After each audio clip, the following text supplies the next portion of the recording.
আসসালামু আলাইকুম সবাইকে। আরেকটি নতুন ভিডিওতে সবাইকে স্বাগতম। আজকে আমি গিয়েছি ঢাকা ইউনিভার্সিটি লাইব্রেরির সামনেরকার ফুড কোর্টে। আমি গিয়েছিলাম প্রায় দুপুরের টাইমে। তখন অনেক বেশি স্টুডেন্ট ছিল এবং তার সাথে মামার দোকানও অনেক ভিড় ছিল। মূলত দুপুরের সময় বেশিরভাগ স্টুডেন্টরাই মামার কাছ থেকে লাঞ্চ করে থাকেন।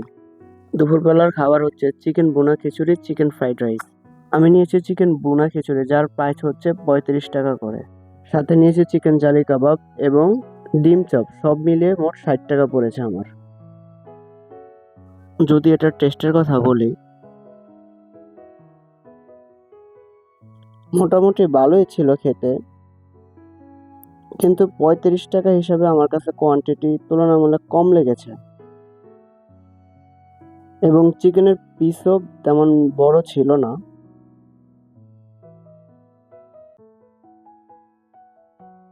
একজন স্টুডেন্টের দুপুরে খাবার হিসাবে মোটামুটি চলে আর কি, কিন্তু ফ্রেন্ডের সাথে বসে যদি দুপুরে লাঞ্চ এভাবে খাওয়া যায় তবে মজাটা আবার অন্যরকম।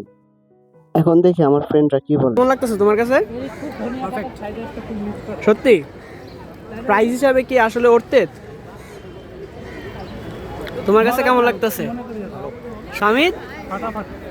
ওরা তো ওদের মতামত জানালোই। এখন আপনারা যারা খেয়ে আসছেন, আপনাদের কাছে কেমন লেগেছে অবশ্যই কমেন্ট বক্সে জানাবেন। সবশেষ এতটুকুই। এ পর্যন্ত ভিডিওটি। সবাইকে দেখার জন্য ধন্যবাদ। দেখা হবে নেক্সট ভিডিওতে খুব শীঘ্রই ইনশাআল্লাহ।